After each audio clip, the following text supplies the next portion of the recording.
Halo saudara, kembali lagi kita bersama-sama bertemu di program Gemar di tanggal 28 Agustus tahun 2021. Pada hari ini kita mau sama-sama belajar di Amsal 3 ayat 27 sampai 29. Saya bacakan saudara ya. Anjuran untuk berbuat baik, janganlah menahan kebaikan daripada orang-orang yang berhak menerimanya, padahal engkau mampu melakukannya. Janganlah engkau berkata kepada sesamamu, pergilah dan kembalilah, besok akan kuberi, sedangkan yang diminta ada padamu. Janganlah merencanakan kejahatan terhadap sesamamu, sedangkan tanpa curiga ia tinggal bersama-sama dengan engkau. Amin. Jadi di ketiga ayat ini saudara kita belajar tentang kasih pada sesama saudara. Jadi di ayat 27 jelas sekali dikatakan, janganlah menahan kebaikan daripada orang-orang yang berhak menerimanya, padahal engkau mampu melakukannya. Di sini memberi kita pelajaran tentang bagaimana kita untuk tidak menahan-nahan untuk berbuat baik kepada orang lain, sehingga saat Tuhan menginginkan kita untuk berbuat baik, maka kita harusnya segera melakukannya. Dan diperjelas lagi di ayat 28, janganlah engkau berkata kepada sesamamu, pergilah dan kembalilah, besok akan kuberi, sedang yang diminta ada padamu. Jadi sini memperjelas yang ayat 27 bahwa Tuhan tidak menghendaki kita juga untuk menunda-nunda perbuatan baik, saudara. Jadi jika kita mempunyai, kita bisa memberkati, maka seharusnya kita memberkati saat itu juga. Jadi jangan menunda-nunda, saudara. Jadi jangan menahan-nahan, jangan menunda-nunda, saudara, karena saat kita menahan-nahan, saat itulah juga bahwa menyatakan bahwa hati kita ini masih berat untuk mengasihi sesama kita, saudara. Padahal kita bisa tahu juga bahwa hukum terutama di firman Tuhan, yaitu kedua hukum, yaitu kasihlah Tuhan Allahmu, dan yang kedua kasihlah sesamamu manusia. Jadi kita baca saja saudara ya, di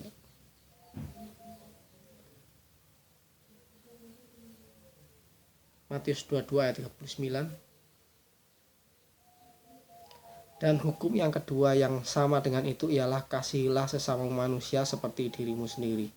Jadi sini ditekankan bahwa hukum yang kedua yang sama dengan itu, maksudnya sama dengan itu adalah sama dengan hukum yang pertama, yaitu kasihlah Tuhan Allahmu dengan segenap hatimu dan segenap jiwamu dan segenap akal budimu. Jadi saat kita mengatakan bahwa kita mengasihi Tuhan, maka sisi sebaliknya juga kita harus mengasihi manusia. Jadi saat kita tidak mengasihi manusia, kita tidak bisa melakukan kasih kepada sesama kita manusia. Maka jika kita mengatakan bahwa aku mengasihi Tuhan, maka apa yang kita katakan itu adalah kebohongan, saudara. Jadi saat kita berani mengatakan aku mengasihimu Tuhan, maka saat itu juga kita juga harus bisa mengasihi sesama kita manusia, karena itu tidak bisa dipisahkan, saudara. Jika kita mengasihi Tuhan, maka kita juga mengasihi manusia, saudara, sesama kita, saudara. Jadi seperti itu di ayat 39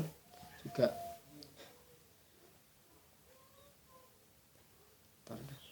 Di ayat 29 di sini dikatakan juga, janganlah merencanakan kejahatan terhadap sesamamu, sedangkan tanpa curiga ia tinggal bersama-sama dengan engkau.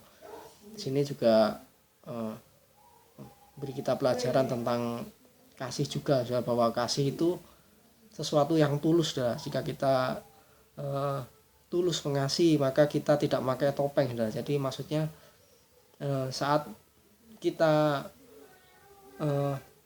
mengatakan kita mengasihi sesama kita manusia, maka apa yang di depan kita dan apa yang di belakang kita harusnya sama, saudara. Jadi maksudnya kita tidak berbohong pada diri kita sendiri, kita harus jujur pada diri kita sendiri bahwa saat kita tidak suka pada seseorang, seringkali kita saat berhadapan kita bersikap manis, saudara. Kita bersikap seolah-olah kita mengasihi mereka, tapi saat kita di belakangnya kita seringkali melakukan yang sebaliknya, saudara. Kita mungkin itu menjelek-jelekkan orang itu, atau kita mempunyai dendam kepada orang itu, saudara. Jadi seperti itu saudara. Jadi saat kita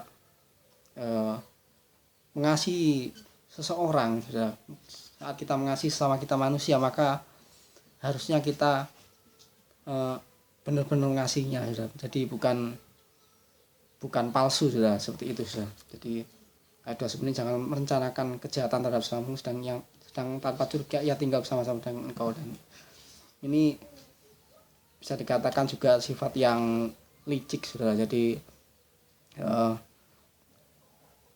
merencanakan kejahatan pada sesama kita saudara, padahal dia bersama-sama dengan kita saudara, seperti itu. Jadi saudara, firman Tuhan yang kita banyak pelajari saat kita beribadah baik di gereja maupun kita beribadah di rumah, saat kita belajar tentang firman Tuhan, kita banyak belajar tentang hukum kasih saudara. Jadi Tuhan sendiri datang ke dunia ini, dia memberi pelajaran kepada kita, atau dia mengajarkan tentang kasih yang besar, bagaimana dia memberikan nyawanya untuk kita sebagai anak-anaknya yang dikasihinya saudara. Jadi begitu besar kasihnya Tuhan kepada kita sehingga dia memberikan nyawanya untuk kita. Begitu juga kita sebagai anak-anaknya, harusnya kita juga bisa mempraktekkan hukum kasih ini saudara. Jadi seringkali kita sebagai anak-anak Tuhan, kita tahu bahwa kita sebagai orang-orang Kristen, kita diajari untuk mengasihi, kita belajar banyak tentang kasih saudara, tapi hanya sebatas belajar saudara, tapi hanya sebatas teori.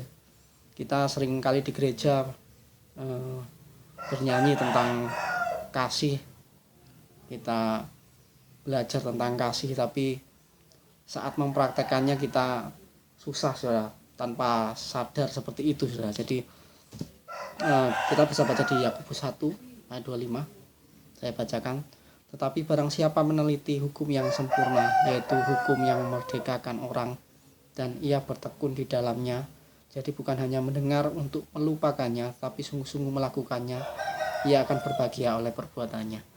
Jadi saudara, saat kita mendengar firman Tuhan yang mengajarkan kita tentang kasih, terutama kasih kepada Tuhan dan kasih pada sesama yang kita pelajari pada hari ini, maka dikatakan di sini bahwa tetapi sungguh-sungguh melakukannya, ia akan berbahagia oleh perbuatannya. Jadi saat kita mempraktekannya, saat kita mengasihi seseorang, maka secara otomatis kita juga akan merasakan damai sejahtera, kita merasakan sukacita. Saat kita memberi, saat kita berbuat baik pada seseorang, maka saat itu juga kita juga akan merasakan bahagia. Dan itu firman Tuhan, dan saya percaya bahwa firman Tuhan itu iya dan amin. Jadi mari saudara, kita bukan hanya rajin beribadah, bukan hanya rajin belajar tentang firman Tuhan di Gemar ini saudara, tapi kita juga mau melakukan setiap firman Tuhan yang kita pelajari, karena pada dasarnya iman tanpa perbuatan adalah mati. Jadi saat kita belajar tentang firman Tuhan, saat kita beribadah, kita belajar tentang kasih, maka kita juga akan melakukan kasih itu, sehingga kasih Tuhan nyata pada setiap orang. Saat kita mendapatkan belas kasihan Tuhan, saat kita mendapat anugerah kasih yang luar biasa dari Tuhan, maka biarlah setiap orang di sekitar kita dan semua orang yang melihat kita tahu bahwa Tuhan Yesus itu benar-benar Allah yang penuh kasih. Amin saudara, mari kita berdoa. Tuhan Yesus Kristus Allah kami yang kudus, Tuhan terima kasih atas pengajaran-Mu kepada kami, terima kasih atas firman-Mu. Ampuni kami Bapa yang sampai saat ini seringkali lupa untuk melakukan setiap dari firman-Mu Tuhan, ajaran-Mu yang terutama buat kami, bahwa kami harus mengasihi sesama kami, harus mau melakukan setiap dari kehendak-Mu, yaitu melakukan kasih, memberitakan kasih-Mu kepada kami setiap manusia, sehingga banyak orang diselamatkan oleh karena kasih anugerah-Mu Tuhan. Terima kasih Bapa, ajari kami, sempurnakan kami hari demi hari untuk lebih baik lagi. Biarkan kami jadi pelaku-pelaku firman-Mu, bukan hanya mendengarkan, tapi kami juga melakukan setiap dari kehendak-Mu Tuhan. Terima kasih Bapa, Hanya di dalam nama Tuhan Yesus Kristus. Haleluya. Amin.